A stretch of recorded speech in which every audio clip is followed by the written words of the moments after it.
Assalamualaikum warahmatullahi wabarakatuh. Kita lanjut masih ngebahas buku The Invention of Yesterday karya Tamim Ansari, masih di bab 8 ya. Negeri-negeri di antara 200 sebelum Masehi sampai 700 Masehi. Kemarin kita ngebahas di jalur sutra, kita sisanya nanti mungkin masuk ke bab 9. Ini sedikit di jalur rempah. Ya kita udah tahu bareng-bareng ada jalur sutra dan jalur rempah ya. Dulu jalur rempah di India Selatan, di jaring jalur sutra bertemu sistem peredaran penting lain, sistem dunia yang ditimbulkan sebagian oleh angin monsun. Satu simpul penting di dunia itu adalah Jazirah Arab, gurun luas yang dikelilingi air di tiga sisinya dan penuh oase. Di sekeliling Arabia ada beberapa wilayah setengah kering, tanduk Afrika, dataran tinggi Iran, ujung pada Masyrik. Di negeri-negeri itu hiduplah berbagai bangsa yang bahasanya berasal dari akar yang sama. Ibrani, Arab, Fenisia kuno, Sumeria, Akkad, Anbat, semua bahasanya berasal dari rumpun bahasa Semit. Nah, ini Semit ya. Ada istilah anti-Semit. Keberadaannya semua di antara Laut Tengah dan Teluk Persia mengungkapkan periode panjang jalinan sejarah di antara bangsa-bangsa kuno di daerah itu. Siapapun mereka aslinya, dan dari daerah kering itu menyebarlah jalur rempah dunia kuno yang glamor dan misterius. Di sini ada gambaran ini ya, jalur rempahnya nanti saya post di atas. Hari ini bila orang menyebut rempah, yang dimaksud adalah satu di antara banyak zat yang memberi rasa khas kepada makanan. Tetapi bukan itu tepatnya yang kita bahas. Jadi tadi sempat ada keterangan terkait bangsa-bangsa kuno ya.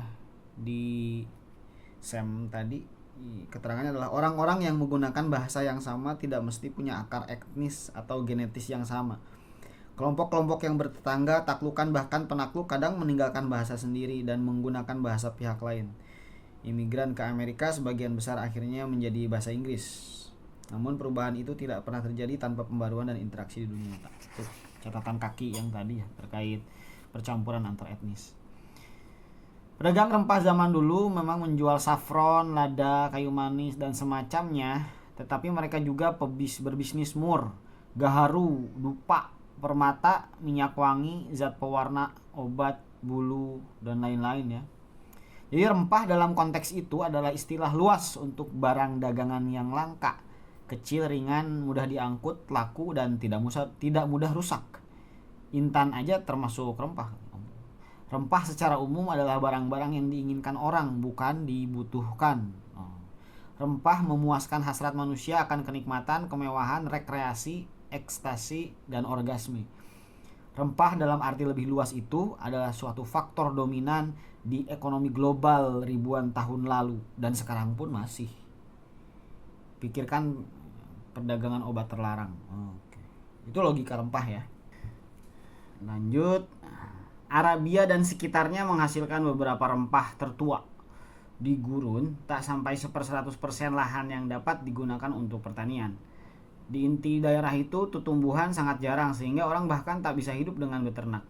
Namun ternyata di Arabia Felix, Arabia bahagia, kata Pilinus II dari Roma, tumbuh pohon keras yang daunnya bisa dikeringkan dan dijadikan bubuk yang kalau dicampur lemak dan dikeringkan bisa dijual sebagai wewangian yang disebut kemenyan. Namun kepada siapakah penghuni gurun menjual kemenyan? Kepada sesamanya? Tidak. Anda harus mengisi perut sebelum bisa menikmati rempah, dan kebutuhan dasar hanya bisa didapat dari peradaban urban agrikultural di lembah-lembah, sungai besar, dan pusat-pusat perdagangan di antaranya. Jadi para penghuni gurun membawa kemenyan ke tempat orang-orang kaya hidup. Unta dijinakan sekitar 3.500 tahun lalu mempercepat perdagangan rempah karena hewan kapal padang pasir ini merupakan sarana transportasi paling pas di tanah tandus. Unta dapat berjalan berhari-hari tanpa air dan menghadapi suhu ekstrim. Dalam 1 minggu, satu unta dapat berjalan dari gurun Gobi yang suhu tertingginya 43 derajat Celcius, Gobi. Ini lupa. Ke jalan pegunungan tinggi dengan salju abadi, Gurun Gobi. Boleh. Unta dapat mengangkut beban lebih berat dibanding kuda atau bagal. Sudah begitu unta juga lucu dan ramah. Ya gitu. Tidak, yang terakhir itu saya cuma bercanda.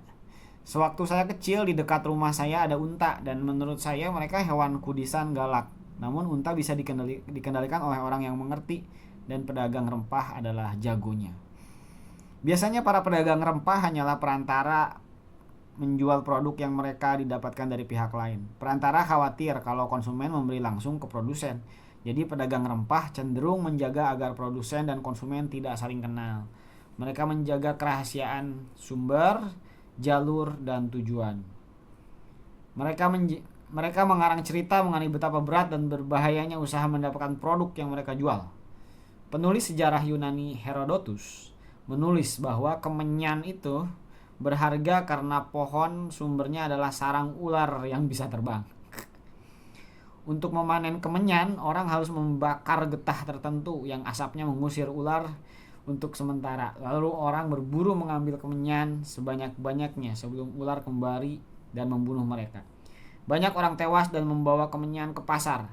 Tak heran harganya mahal sekali. Herodotus mendapat cerita itu dari sumber terpercaya. Pasti seorang pedagang rempah.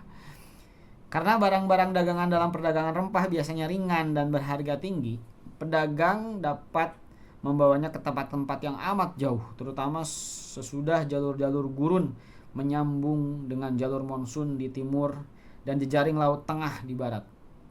Karena tak berakar, pedagang rempah mengembangkan corak budaya yang berbeda dengan penduduk penetap yang berjual beli dengan mereka. Pedagang rempah cenderung menyukai ilah yang bisa dibawa-bawa, lebih terhubung ke gagasan dibanding tempat. Pedagang rempah cenderung menguasai banyak bahasa dan berpandangan kosmopolitan. Akhirnya mereka berhimpun dalam syarikat dan jejaring yang melintas batas budaya dan politik. Konstelasi-konstelasi itu lebih eksis di ruang sosial ketimbang ruang geografis dan punya koherensi internal sendiri. Seperti alam semesta alternatif berisi negara-negara bayangan di atas alam semesta nyata berisi negara-negara politis. Agak tinggi. Selagi berbagai lautan budaya terbentuk, pengaruh dan gagasan mengalir dari laut ke laut melalui saluran seperti jalur rempah dan jalur sutra. Melalui daerah-daerah pertemuan antar zona interkomunikatif tersebut dan konstelasi-konstelasi gagasan bertemu lalu berbaur, saling bertukar bagian dan menjadikan konstelasi konseptual baru. Akulturasi lagi. Jadi itu terkait jalur rempah ya. Ini memang masih di range abad sebelum Masehi ya. Jadi bayangan rempah kita belum sampai ke rempah-rempah masa kolonial ya, berbeda ini. Rempahnya masih rempah kuno. Bukan rempah lada, cengkeh yang ada di Indonesia ternyata. Tapi dari dulu memang jalur ini sudah terbentuk ya. Di samping jalur darat sutra dan jalur rempah ini memang sudah terbentuk jalur lautnya. Jejaring monsun namanya. Baik, itu bab 8 ya. Sekelumit